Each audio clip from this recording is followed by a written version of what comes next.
আসসালামু আলাইকুম, Nahid Swiss cooking রুমে স্বাগতম জানাচ্ছি। একটা সিম্পল চিকেন কারি লাঞ্চ টাইমে গরম ভাতে খেতে দুর্দান্ত লাগে। আর এই সিম্পল চিকেন কারিটার জন্য প্রথমে আমি নিয়ে নিচ্ছি পরিমাণ মতন কুকিং অয়েল। আপনারা যে তেল দিয়ে রান্না করতে অভ্যস্ত সেটাই নিয়ে নেবেন। এর মধ্যে দিয়ে দেব হাফ কাপ পেঁয়াজ কুচি। এই পেঁয়াজটা খুব ভালোভাবে ভেজে নেব। বেরেস্তা করা যাবে না, আবার এটিকে সাদাও থাকবে না। ভাজাটা খুব ভালো হতে হবে। এটা মোটামুটি একটু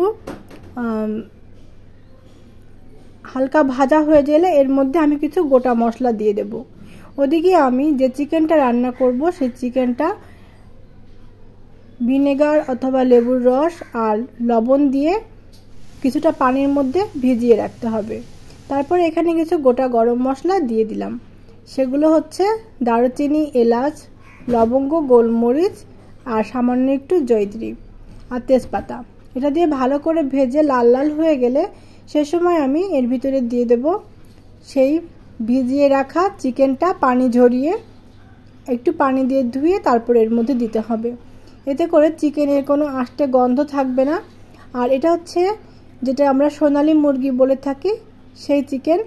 আর এটা সেদ্ধ হতে খুব বেশি সময় লাগে না, আবার অল্প সময়ও লাগে না। এটা হার্ডি আর এটা খেতে অনেক মজা। এর জন্য দিয়ে দেব আমি 1 টেবিল চামচ রসুন বাটা আর 1 টেবিল চামচের একটু কম আদা বাটা। দিয়ে দেব 1 চামচ ঝালের গুঁড়ো, এটা হচ্ছে পরিমাণ মতন, আর হলুদের গুঁড়ো, জিরা বাটা অথবা জিরার গুঁড়ো। এই মশলাগুলো একদম সিম্পল মশলা দিয়ে রান্না করা, খেতে দুর্দান্ত লাগবে আর সেই স্বাদ অনেক মজা লাগবে। এক্সট্রা আর কোনো মশলা দেওয়ার কিন্তু কোনো দরকার নেই। আর এইভাবে চিকেন রান্না করে একটু ঝোল বেশি রাখলেই কিন্তু রুটি বা সেমাই পিঠা দিয়ে খেতে কিন্তু অনেক ভালো লাগে এইভাবে রান্না করলে। এবার অল্প অল্প করে পানি দিয়ে আমি চিকেনটা একটু কষিয়ে নেব। যে মশলাগুলো দিয়েছি মশলাগুলোও কষিয়ে নেওয়া হবে আর সেই সাথে চিকেনগুলোও কষিয়ে নেওয়া হবে। চিকেন রান্না করার টিপস হচ্ছে, যদি কেউ ফার্মের চিকেনও রান্না করে খেতে চান তবে লবণ আর ভিনেগার অথবা লেবু পানিতে ভিজিয়ে রেখে যদি পানিটা ঝরিয়ে তারপরে সেই চিকেনগুলো আবার ধুয়ে পানি ঝরিয়ে রান্না করেন তবে আষ্টে গন্ধ একটুও থাকবে না। এবার পরিমাণ মতো লবণ দিয়ে দেব।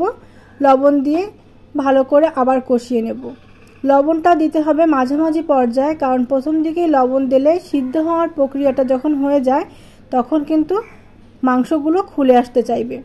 এবার পরিমাণ মতো আলু দিতে হবে। এর মধ্যে যে যে পরিমাণ আলু চান সেটা দিয়ে দেবেন। কেউ যদি আলু দিতে অপছন্দ করেন তাহলে আলু দিতে হবে না। এবারে ভালো করে কষানো হচ্ছে। কষানো বেশ 4-5 মিনিট ধরে আমি কষিয়ে নিয়েছি। ভালো করে কষানো হয়ে গেলে এর মধ্যে দিয়ে দিতে হবে ঝোলের পানি। বন্ধুরা, কে কোথা থেকে দেখছেন এবং রান্নাটি ফলো করছেন আমাকে জানাবেন। আর আমার রান্নাটি কেমন লাগলো সেটাও কমেন্টে জানাতে ভুলবেন না।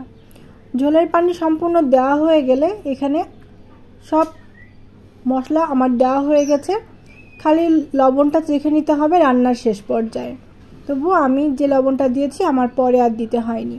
আর গরম মশলার গুঁড়া আমি এই পর্যায়ে দিয়ে দিই, কারণ এতে করে মাংসে এবং আলুর মধ্যে ঝোলের মধ্যে ঘ্রাণটা খুব সুন্দরভাবে ছড়িয়ে যায়। এবার ঢাকনা দিয়ে আমি এটাকে 25 মিনিটের মতো রান্না করব। রান্নাটা যখন হয়ে গেল এবার ঢাকনা উঁচু করে এটাকে দেখব ঝোল যে পরিমাণ রাখতে চাই সেই পর্যন্ত।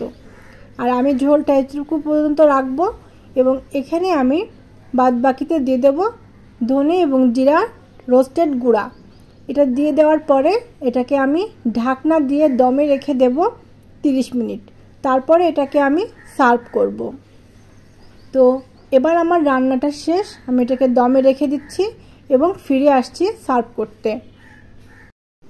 এবারে হাফ ঘন্টা পরে আমি চলে আসলাম পরিবেশন করতে। এই ছিল আমার আজকের রেসিপি সিম্পল চিকেন কারি। কেমন লাগলো জানাতে ভুলবেন না। সবাইকে ধন্যবাদ।